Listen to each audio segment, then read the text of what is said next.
ముందుగా ఇక్కడ విచ్చేసిన పెద్దలకు, ఆత్మీయులకు, మిత్రులకు, బీసీవై పార్టీ కుటుంబ సభ్యులందరికీ పేరు పేరున హృదయపూర్వక నమస్కారాలు తెలియజేస్తూ, మీ అందరికీ తెలుసు తెలుగు రెండు రాష్ట్రాల్లో ఉన్న దోపిడీ రాజకీయాలకు, అరాచక రాజకీయాలకు అంతం పలుకుతూ ఒక ప్రత్యామ్నాయ రాజకీయం దిశగా బహుజనులకు రాజ్యాధిపత్యం ఇప్పుడు అధికారంలో ఉన్న పార్టీ కావచ్చు, తెలంగాణ రాష్ట్రాన్ని, రాష్ట్ర వనరులను దోచుకోవడమే లక్ష్యంగా పనిచేస్తున్న ఈ తరుణంలో ఇక్కడ ప్రత్యామ్నాయ రాజకీయం కావాలి, బీసీ రాజకీయం కావాలి, బహుజనులకు రాజ్యాధికారం దిశగా ప్రయాణం చేయాలని చెప్పి ముందుకొచ్చిన భారత చైతన్య యువజన పార్టీ నుండి గతంలోనే చాలామంది నాయకులు రాష్ట్ర వ్యాప్తంగా బీసీ నాయకులు, బహుజన నాయకులు, బీసీ, ఎస్సీ, ఎస్టీ, మైనారిటీలకు సంబంధించిన నాయకులతో పాటు ఇప్పుడున్న ఈ దోపిడీ పార్టీల యొక్క అరాచకాలకు అంతం పలకాలనే లక్ష్యంతో చాలామంది నాయకులు బీసీవై పార్టీతో కలిసి పనిచేయడానికి ముందుకొస్తున్నారు.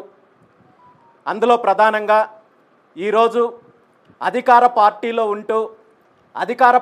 ఉండి పదవులు తీసుకునే అవకాశం ఉన్నా లేదా మరొక రకంగా రాజకీయంగా ఎదిగే అవకాశం ఉన్నప్పటికీ కూడా ఈ పార్టీలు కేవలం బీసీలను మనల్ని ఉపయోగించుకుంటారు తప్ప ఈ రాష్ట్రానికి కానీ, రాష్ట్రంలో ఉన్న బహుజనులకు కానీ ఎటువంటి మేలు జరగదు అనే ఆలోచనతోటి రాబోయే రోజుల్లో తెలంగాణ రాష్ట్రంలో బీసీవై పార్టీ నిర్మాణంలో కావచ్చు, బీసీవై పార్టీ చేసే పోరాటంలో కావచ్చు ఆయన పాత్ర ఉంటుందని, అదేవిధంగా ఈ రాష్ట్రంలో మార్పు కోరుకునే ప్రతి ఒక్కరికి కూడా బీసీవై పార్టీ తగిన స్థానం ఇస్తుందని చెప్పి తెలియజేస్తూ, ఖచ్చితంగా రాబోయే రోజుల్లో తెలంగాణ రాష్ట్రంలో పార్టీని పూర్తి స్థాయిలో నిర్మాణం చేపట్టి ఈ రాష్ట్రంలో ఒక ప్రత్యామ్నాయ రాజకీయ శక్తిగా బీసీల తరపున, బహుజనుల తరపున పోరాడే రాజకీయ వ్యవస్థగా తీర్చిదిద్దుతామని చెప్పి ఈ సందర్భంగా తెలియజేస్తూ, దానికి ప్రతి ఒక్కరూ కూడా బాధ్యతగా తీసుకోవాలని చెప్పి తెలియజేస్తూ, మరొక్కసారి ఈరోజు పార్టీలో జాయిన్ అయిన చక్రధర్ గౌడ్ గారిని అభినందిస్తూ,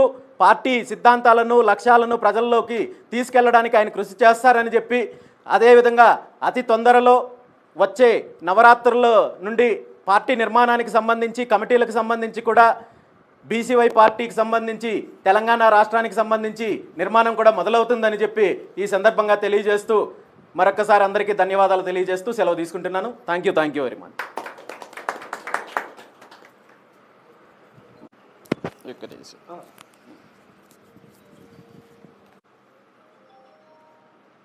బీసీవై మిత్రులందరికీ, మా అధ్యక్షుల వారు రామచంద్ర యాదవ్ గారికి ప్రత్యేక కృతజ్ఞతలు. నన్ను ఆహ్వానించడం, పార్టీలో నా కష్టాన్ని, తెలంగాణలో నేను ఎంత కష్టపడ్డాను, ఎంత పనిచేశానో ప్రజలకు తెలుసు.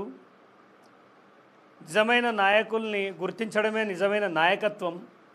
నేను కష్టపడ్డ తీరుని రామచంద్ర యాదవ్ గారు ప్రతిదీ క్షుణ్ణంగా చూశారు. ఇలాంటి బహుజన బిడ్డలు ఖచ్చితంగా రేపు అసెంబ్లీకి వెళ్ళాలి, ఇలాంటి బహుజన బిడ్డలు రేపు అధికారం చేపట్టి ప్రజలకు మేలు చేయాలని ఒక గొప్ప సంకల్పంతో నాలాంటి వారిని ప్రోత్సహించారు. ఈ ప్రోత్సాహం ఇక మీదట పల్లె గ్రామాల్లో కూడా ప్రతి వ్యక్తి రాజకీయంగా ఎదగాలనుకుంటున్న ప్రతి వ్యక్తికి బీసీవై ఒక వేదిక అవుతుంది. ఈ 3 సంవత్సరాల్లో ఒక సునామీని సృష్టిస్తుందని ఖచ్చితంగా ఘంటాబద్ధంగా చెప్పదలుచుకున్నాను. అధికార పార్టీలో ఉన్న నేను ఎన్నో అవకాశాలున్నా బయటికి రావడానికి ముఖ్య కారణం రైతులు. ముఖ్యంగా రైతులు దగాబడుతున్నారనే విషయంలోనే నేను చాలా వరకు నిరుత్సాహపడ్డాను. ఖచ్చితంగా ఈ దోపిడీని ఆపాలంటే దాంట్లో ఉంటే ఆపలేమని బయటికి వచ్చిన క్రమంలో బీసీలకు ఒక పార్టీ ఉంది, ఈ పార్టీయే న్యాయం చేస్తుంది. ఎంతమంది వచ్చినా బీసీ అనేవాడు ఒక ముడిసరికి అయిపోతున్నాడు, వాడకానికే గురైపోతున్నాడు.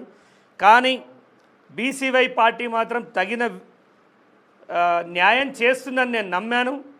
రామచంద్ర యాదవ్ అన్నగారికి కంప్లీట్గా చెప్పాను, అన్న ఇది పరిస్థితి తెలంగాణలో అని, మీరు పార్టీలోకి రండి, మీలాంటి యువశక్తిని నేను చూసుకుంటాను, నేను అండగా ఉంటాను, మీ పైన ఎన్ని అక్రమ కేసులు పెట్టినా ప్రతి ఒక్క కార్యకర్తకు నేను అండగా నిలబడతానని వారు మాటిచ్చారు. ఈ మాట తెలంగాణలో ఏ నాయకుడు ఇప్పటివరకు ఇచ్చిన దాఖలాలు లేవు.